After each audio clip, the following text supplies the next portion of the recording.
All right. Well, I really appreciate Anna and Alicia making themselves available to be able to lead us in worship. I just think it's so important for us to be able to continue to do that as a group. And so we're going to kind of go through a lesson. I think that's going to, I just love that verse that before our next failure, he's already lavished his grace. It's just what it says about our God, that before we even mess up, he's already ready to forgive us and ready to help us in those situations. Just love that. And it's going to be so key to what we're going to talk about tonight when we look at the Good Shepherd.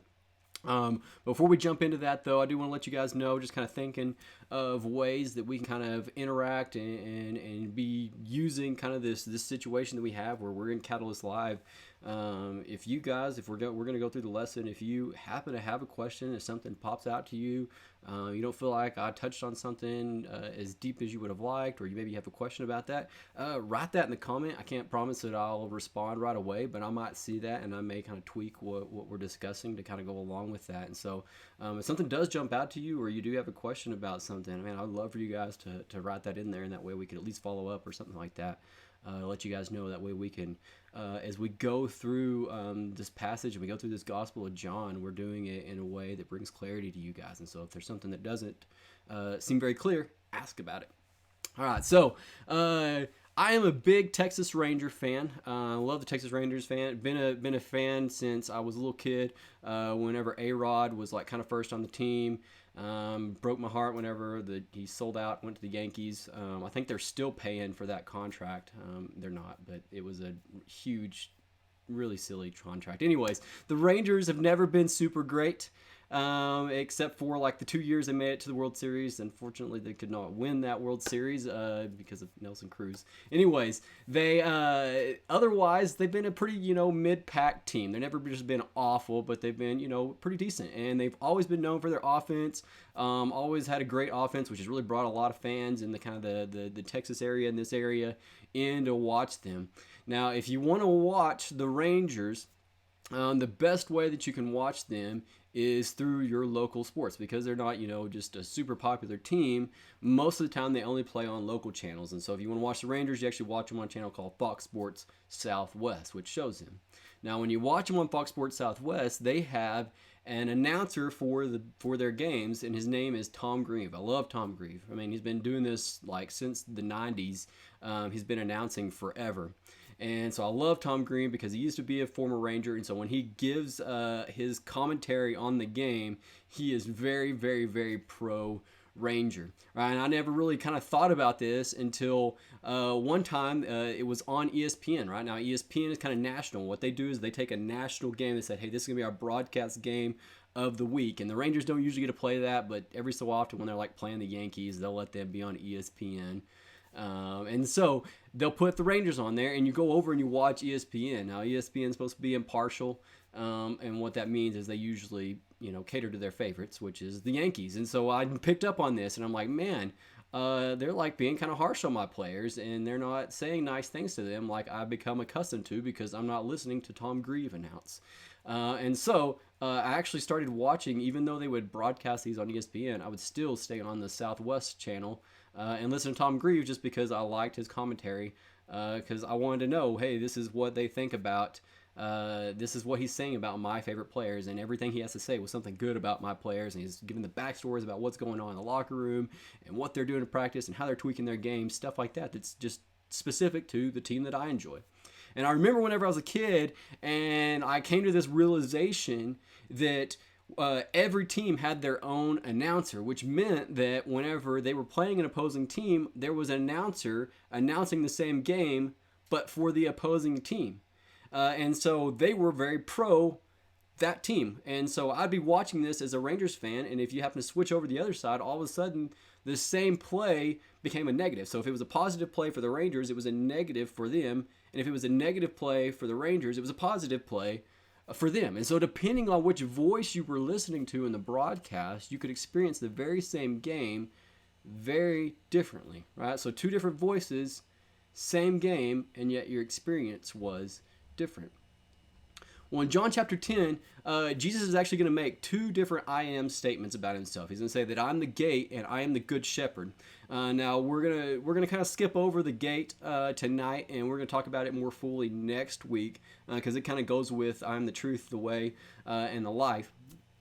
Which is going to come from John chapter 14, similar theme there. And so we're going to focus on the good shepherd tonight because that's a theme of its own. And so that's what we're going to talk about. And the focus on that statement is he's saying, I am the good shepherd. And so we've been trying to look for a theme in each of these statements that we've been going through. The Gospel of John, where he says, I am blank, 7 different times. Right? He says, when he's talking about the vine, the whole theme there is he's trying to say, be connected to the vine. When he says, I'm the light, he's saying that we might see, that through him we might be able to see. When he talks about, I am the bread, he's talking about consume. You need to consume me. And so there's a theme with all of these. When he says, I am the good shepherd, his theme is a relationship, and how he identifies a relationship, how he identifies the relationship between a shepherd and his sheep is through his voice. Right? John chapter 10 kind of starts off this way in verse 3. It says, the sheep hear his voice, him being the shepherd. The sheep hear the shepherd's voice, and he calls his own sheep by name, and he leads them out. When he has brought out all his own, he goes before them, and the sheep follow him, for they know his voice. A stranger they will not follow, but they will flee from him, for they do not know the voice of strangers. Now, sheep are a very interesting animal because they have this unique ability, right? They're not good at a whole lot of things, but one thing that they are very good at is they can distinguish voices. Most animals cannot do that. They hear something and they respond the same way. Like a dog can be taught a trick, and based off of a command, he will, depending on which voice it is, it could be any voice, and he would still listen to that command and obey it. Sheep, on the other hand, will hear the same command, but they will only obey the command if it comes from the voice of their shepherd. They can distinguish between voices, right? The same way, if you were to hear a voice holler out from the other room, you would know the difference between your mom's voice and your dad's voice. You can distinguish those. They may say the exact same thing, hey, go take out the trash, but you would know that it was your dad that said it, or you would know that it was your mom that said it. You recognize those because you can pick up on the differences in their voice. And sheep are the same way. They pick up on different voices, and they will only respond to commands from their shepherd. So in doing this series, we're going to be looking at these I am statements, and I am goes all the way back to Moses, right? Where Moses is told, hey, who should I go and tell that is sending me to go free these Israelite people out of slavery from Egypt? And he says, I'm going to need to know who you are. Who are you, God? Tell me your name. And God says, I am. And so that becomes the name of God in the Old Testament all the way up until Jesus' day. And so Jesus, when he says, I am, is basically saying, I am God. And then he expands on those by saying, I am God, and God is like this. And so by going through this series, we are learning more about God. But what we are also doing in this series is we're learning more about who we are. Right? The more we listen and understand his words, the more we learn our own identity. The more that we are tuned into the shepherd's voice, the more we know how to be as sheep. And so his voice, when we listen to it, it shapes who we are. And when we listen to voices, when we hear voices, we know that has the ability to shape how we perceive ourselves, right? If you've ever been in a situation where someone said something mean to you, or maybe you had a friend that came to you and said, man, these people said this about me, the way that you would cheer your friend up, one of the ways is you would say, well, hey, don't listen to them. You're not that way. And so what you're doing is you're saying, hey, don't listen to that voice. I know that voice said this, But you're saying, don't listen to them. Instead, listen to what I have to say. Choose to listen to a different voice. And so you can choose to listen to the voice that was saying mean things about you, and in doing so, believe that voice, or you can choose to ignore it and listen to a different one. Right? And so, based off of the voices that you choose to let influence your life, you can have different perceptions of yourself. And so, listening to the shepherd's voice implies that there might be other voices out there that are trying to influence and shape who we are. Right? John 8:44 talks about the enemy this way. It says that he's a murderer from the very beginning, not holding to the truth, for there is no truth in him. When he lies, he speaks his native tongue, for he is a liar and the father of lies. Right now, what this verse is doing is it's linking him. It's saying he's a murderer, and the way that he is a murderer is he does not speak truth, right? He lies. And so it's linking murder with lies. The way that he murders us is through his life. In John chapter 10, he's described as a wolf, right? Jesus is going to use this scenario of a shepherd. He's going to say, and the enemy is like a wolf who wants to attack, and he wants to scatter the sheep, that he wants to attack and use his words to deceive us into sin, and in our sin, it's going to lead us to destruction. And then he's also going to try to scatter this sheep, that he's going to attack so that he can scatter. And he's going to use his words to kind of split us up, that we as a sheep are meant to be a flock of animals, that we're meant to flock together. We're meant to be around the shepherd together. And that he's going to divide us up, and he's going to use his words to pit us against each other so that we might isolate ourselves, because the sheep are vulnerable when they're away from the flock, right? Think about the parable of the lost sheep, that Jesus leaves the 99 to go get back the one, right? Because the sheep that is lost is not safe, but he will be safe if he is together with the flock. And so I know being in this lockdown is a difficult time for us. And I really know it is, and I want to let you guys know that we should be fighting for community, which is why it's so important that we're doing what we're doing here, which is why I love to get to interact with you guys, and I love to see your comments, and I love to get to play games with you, and have this community here. It's so important for us. But I just want you guys to know, no matter what's going on, you are never alone. When you can't have that community, like the situation that we're in right now, you are still not alone, because the shepherd is near. All right, so John chapter 10:10 describes the enemy this way. He says, a thief comes to steal, to kill, and destroy. And he says that I came that they may have life and have it abundantly. Right? That there is an enemy out there, and his goal is to steal, and it's to kill, and it's to destroy your life.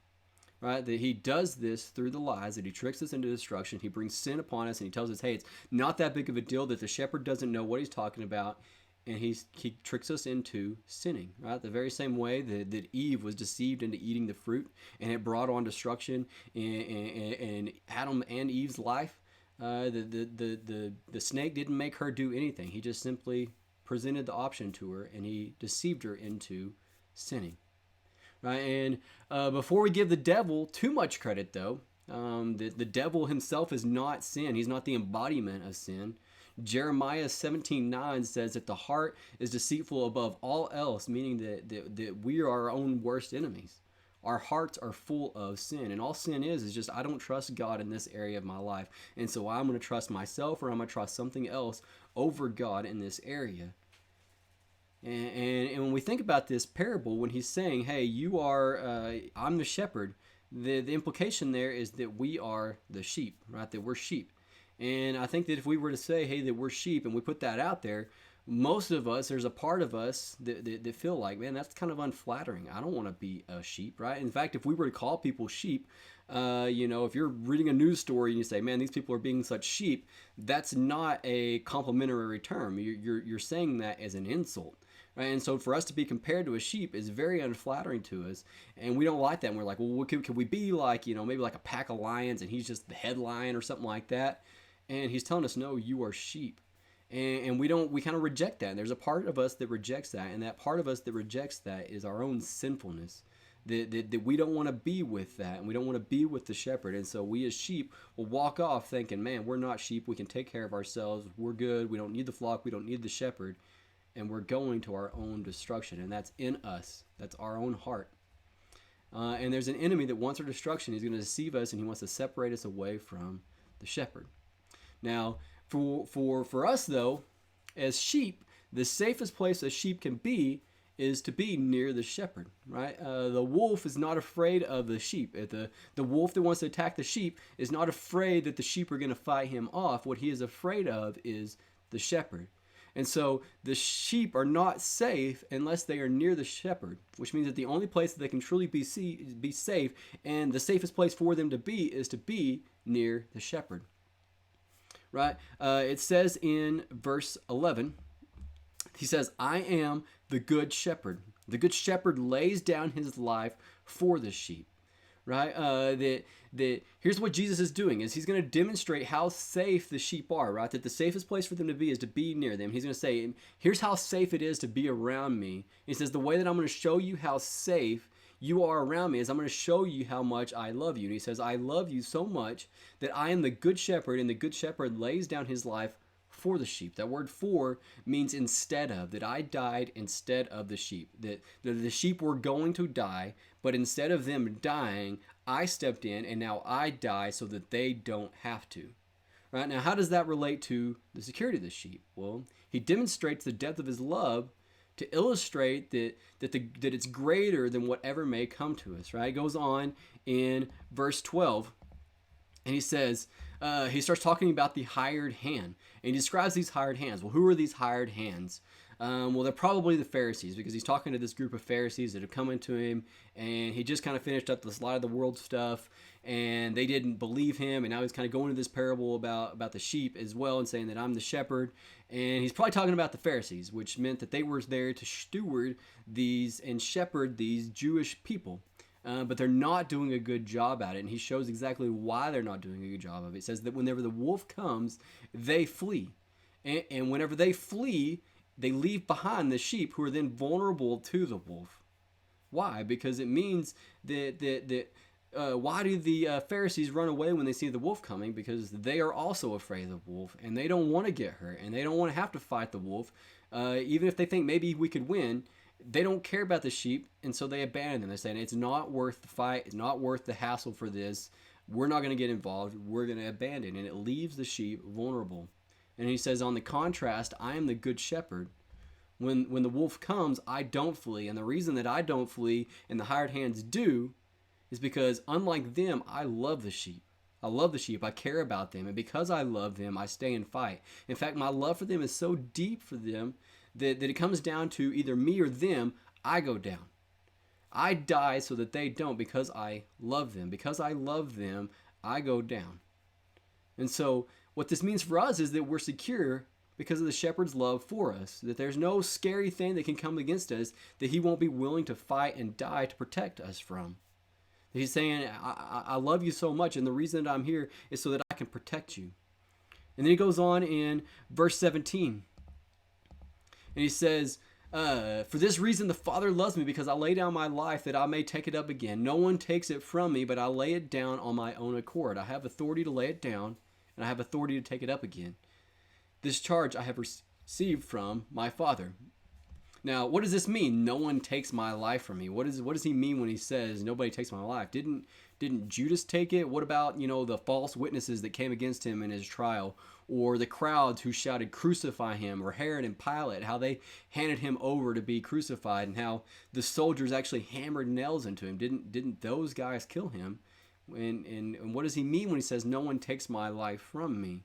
Well, he means that at every point where it looks like I was under constraint, every moment where it looks like I was being forced to do what I did not want to do, I was not being forced. I was choosing it. I was embracing it. Indeed, me and my Father were orchestrating it because we love you.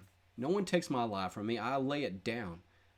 You don't take from me. I choose to lay down on my own initiative because my love is free and I choose to give it. Now, why does Jesus say this? Why does he stress that my love is free, that I'm not under constraint? Because if it wasn't true, if his death were forced on him, if it weren't free, if his heart weren't really in it, then there'd be a really big question mark on over his love for us, that we might do something that could cause him to not love us anymore.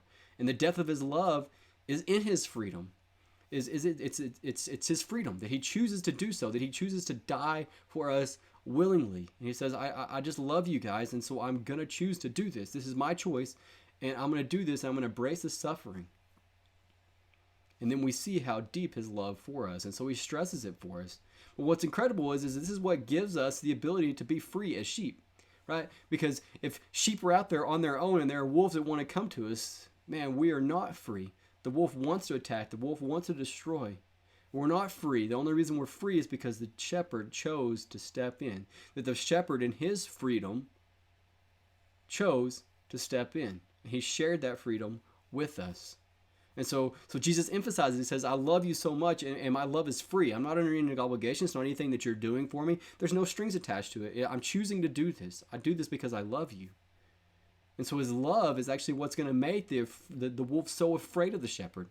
That the wolf won't attack the sheep because he's afraid of the shepherd. And the reason he's so afraid of the shepherd is because of how incredible his love is.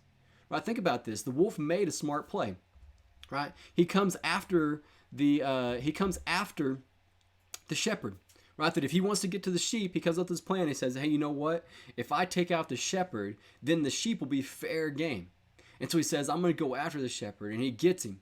He does it, right? Imagine how happy the wolf must have been seeing the shepherd on the cross, hanging on the cross as he breathed his final word. How happy he must have been when they put him in the tomb and they rolled that rock over it, only to have him come back out on the third day, that his attack meant nothing, that the shepherd was greater than any attack that the wolf could throw at him. And so it's his love, his willingness to lay down his life, and in doing so, he chooses to take his life back up for him. And it gives him this incredible strength over the wolf, that the wolf has no power because the shepherd is there. And so this imagery of a shepherd is all over the Bible. We see it, all throughout. Abraham was a shepherd. Moses was a shepherd. David was a shepherd. All these great pictures of shepherds. But one of the clearest pictures we get of what it means to be a shepherd actually comes from Psalm 23. And so I just want to spend a little bit of time just going through Psalm 23 and just kind of picking out some things for what it means for us to have God as our shepherd in our lives, for Jesus to shepherd our lives. What does that mean? Well, it starts off, he says, the Lord is my shepherd, I shall not want. He makes me lie down in green pastures, and he leads me beside still waters. And now a couple things we see here. First of all, he says, I shall not want. Now, does that mean that we shouldn't want, you can't go to the shepherd? He's like, don't ever want, don't ever come to me with your needs. I'm the shepherd, I'll take care of you. No, he's saying, hey, you don't have to want because I'm the shepherd and I'll take care of you.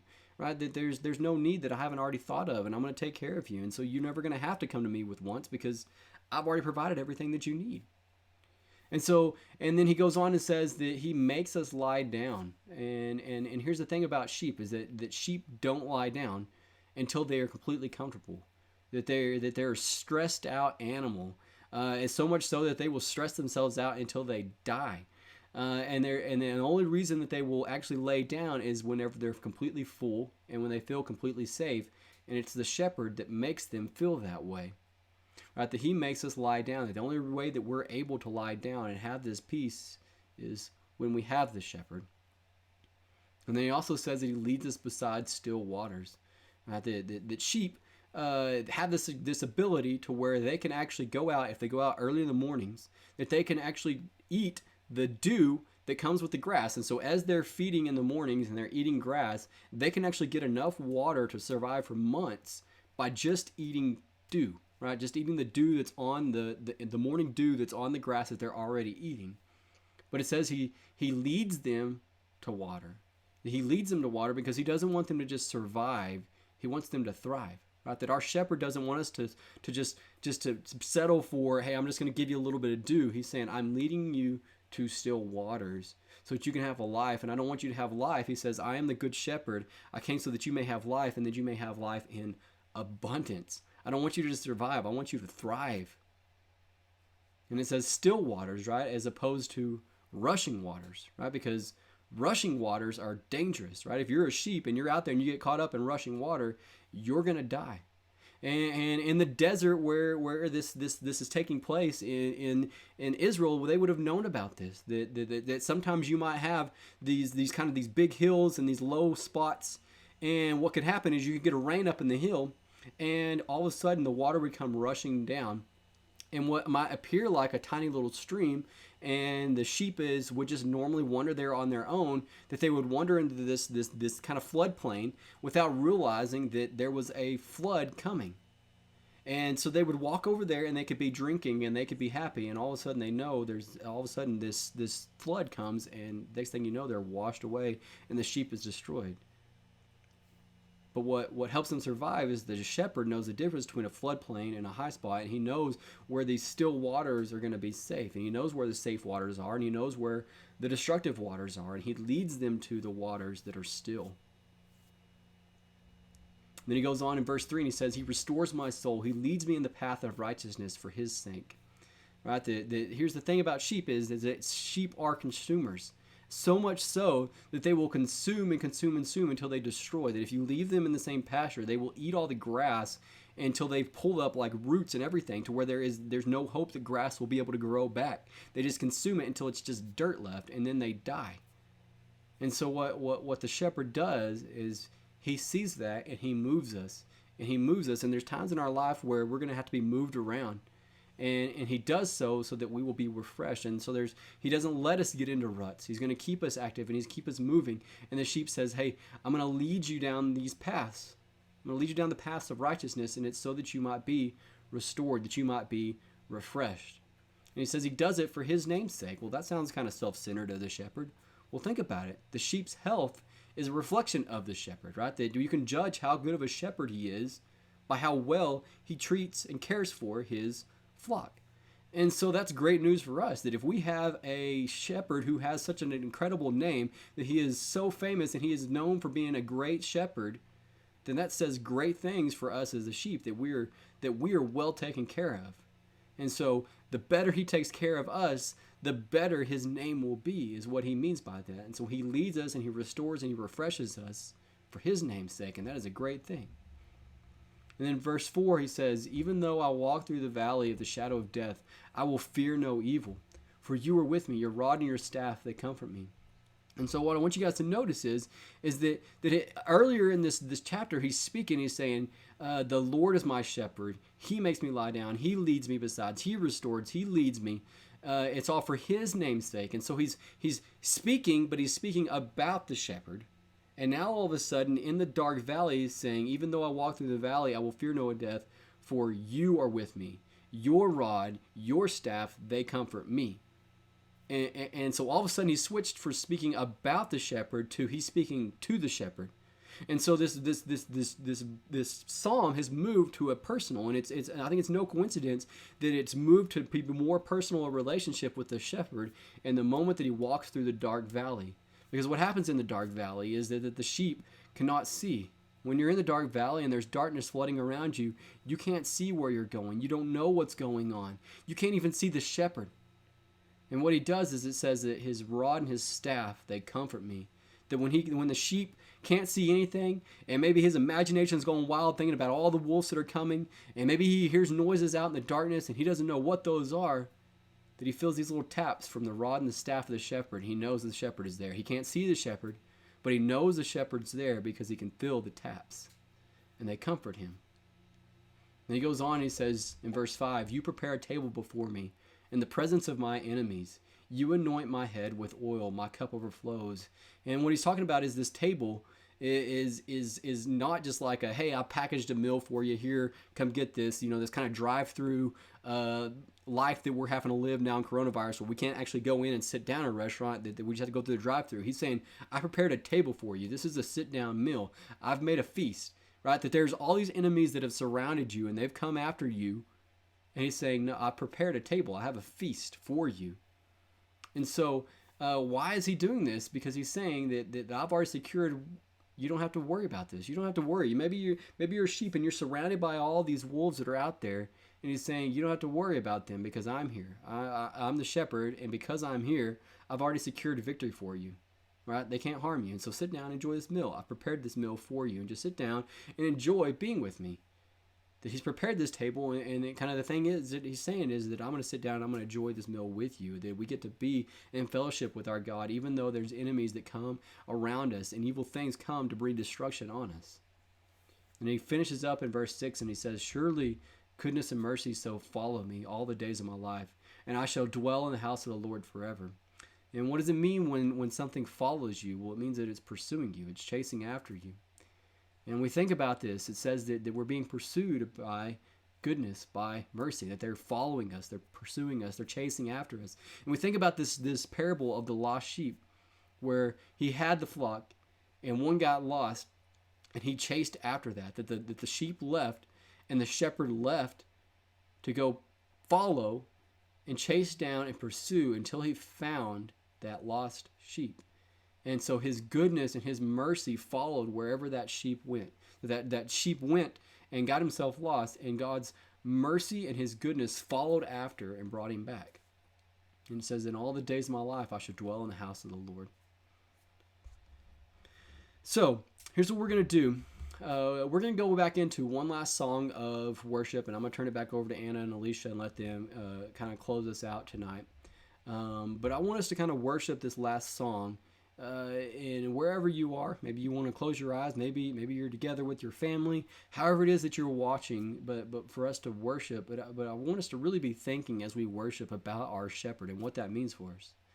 Maybe some of you guys, this verse where he says, you shall not want, that he makes you lie down. Maybe you've been chasing after something that's not satisfying you right now, and you need to be satisfied, and you need to take that to the shepherd, and the shepherd's saying, hey, let me satisfy you. And you need to turn and focus on the shepherd, who will say, hey, come and just lay down.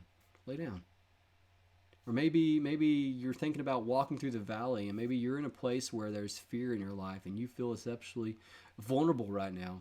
And worship tonight for you just needs to be the touch of his rod and his staff to remind you that even though you don't see him, and even though you don't know what's going on, even though you're afraid, that this time of worship could be a little touch of his rod and his staff to let you know that he is there. And maybe tonight worship for you is him preparing a table, that you've been surrounded by your enemies, that you're under attack, and you feel the pressure in your life from something that's going on. And worship is a meal. He's inviting you to sit down and just enjoy with him tonight. And he's saying, come to me, just enjoy being with me tonight. I know all this stuff's going on right now, but I prepared this table for you. Sit down and just enjoy being with me. Lay down and just trust me that I'm taking care of the victory. Your shepherd's here.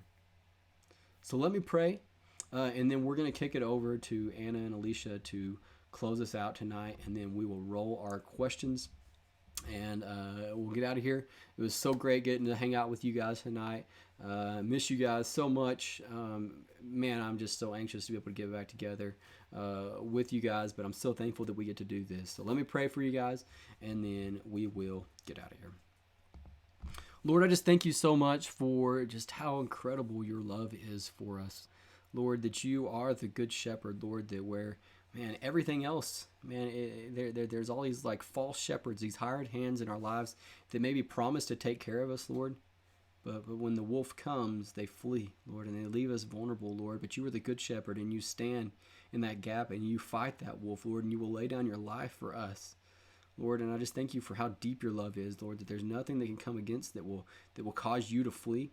Lord, that there's nothing that can come against that will cause you not to fight for us. Lord, and I thank you so much that we were vulnerable, we were sheep, we were left helpless, and you chose to come in and be our shepherd, Lord. You made that choice, and you said, man, I love them. I'm going to step in for them.